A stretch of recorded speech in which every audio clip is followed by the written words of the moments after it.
Alright, welcome back, everyone. It's Jesse, Iowa Audio Review. This is going to be like a sneak peek of probably my next project. I got a set of Pioneer CS-410. Picked these up from a young kid for, I think I paid like 30 bucks for them.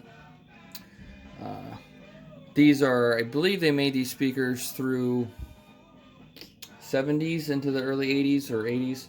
These would be a later version, the less desirable ones. But either way, I figured I could fix up the cabinets and see if we can make them good speakers again. As you see here, pull this guy up. Pioneer CS-410 two-way, two-speaker system, impedance 8 ohms, rated input 20 watts, max input 40 watts.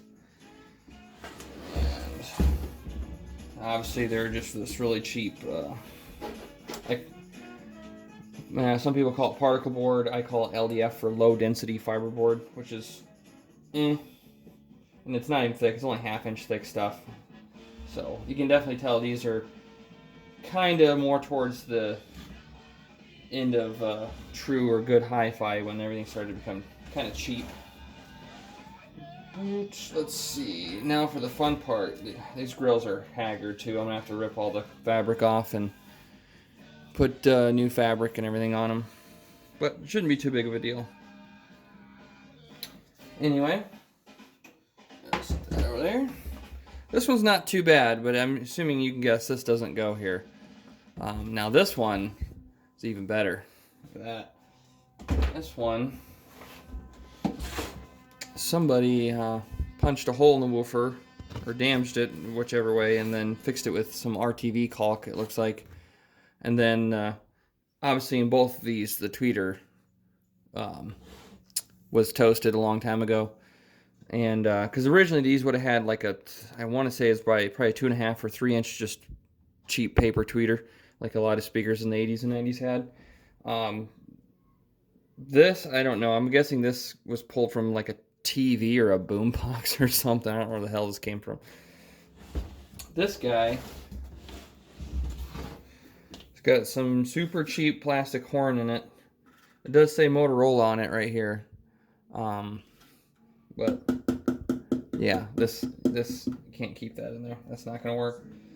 The good part is, I believe if you take all these screws out around the front here, I can take the whole front panel off and, you know, get inside and these I mean, speaking of cheap, these don't even have spring terminals. It just has wires poking out the back. As you can see, the wires are tattered because I don't know, the wires got caught on something and I just ripped them off. Who cares? They're gonna be taken out anyway.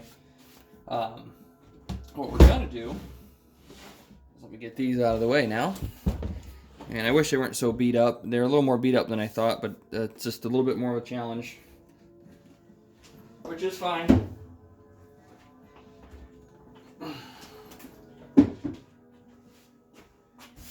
Now, in comes this.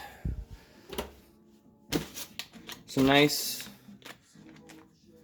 binding posts for the rear, so we can have a good connection. Get these out of the way. And probably one of my favorite places, Parts Express. PartsExpress.com for anyone that's never been there. Anything and everything you need for audio and all kinds of other stuff.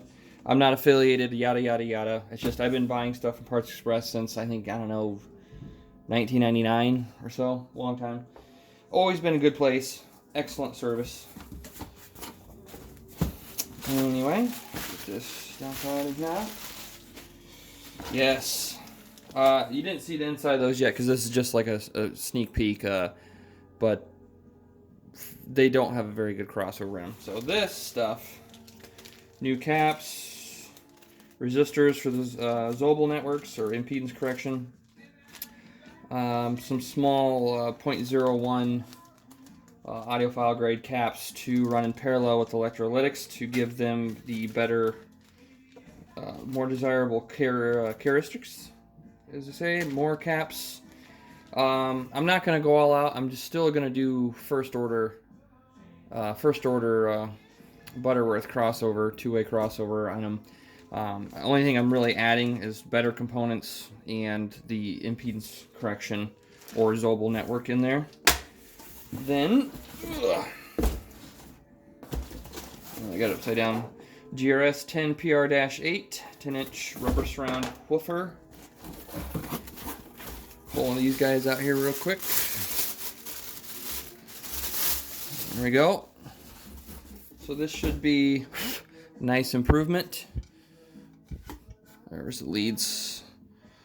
I'm not going to go over all this, the detailed specs. I mean, for the most part, this is just a pretty standard 10-inch woofer, 8 ohm.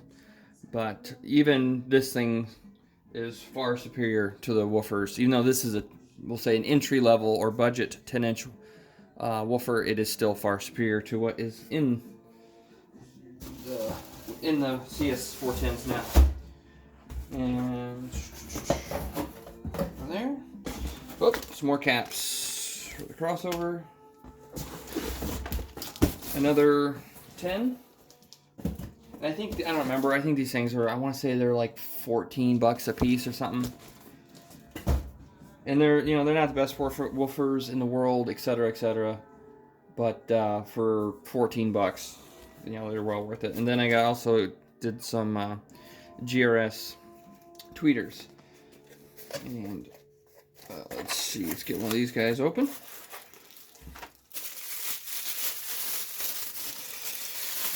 There we go.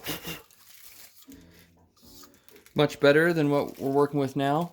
And again, this is GRS is always, I mean, I've used a lot of their stuff. They're more of like an entry level. We'll just leave it at that, entry level.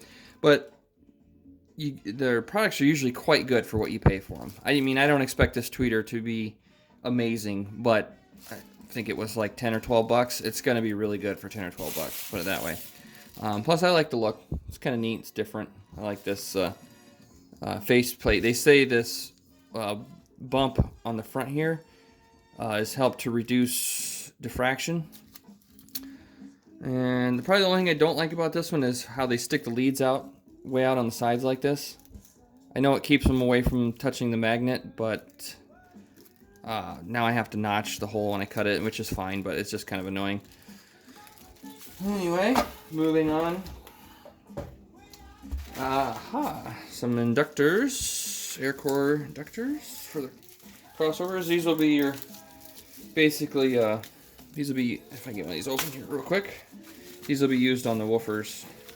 I believe I got it set. I ran my whole new schematic with these drivers and everything, and the cabinet volume of those, yada yada yada, all the specs through Basebox Pro and Xover Pro, and I'm just going to do a first order crossover at 2500 hertz because I don't want to. These 10s don't do so well above 3000, so I don't want to push them too high, and these tweeters are pretty solid down to 2, so I figured 2500 would be pretty safe mid ground.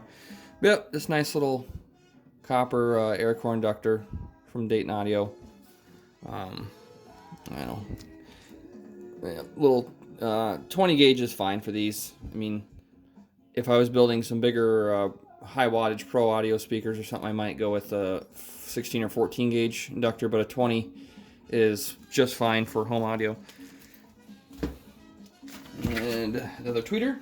Anyway, that's it. That's the sneak peek of what I'll probably be doing next. So I guess stay tuned, whatever. See you later. Oh, like and subscribe, I guess. You don't have to, but if you want to, whatever.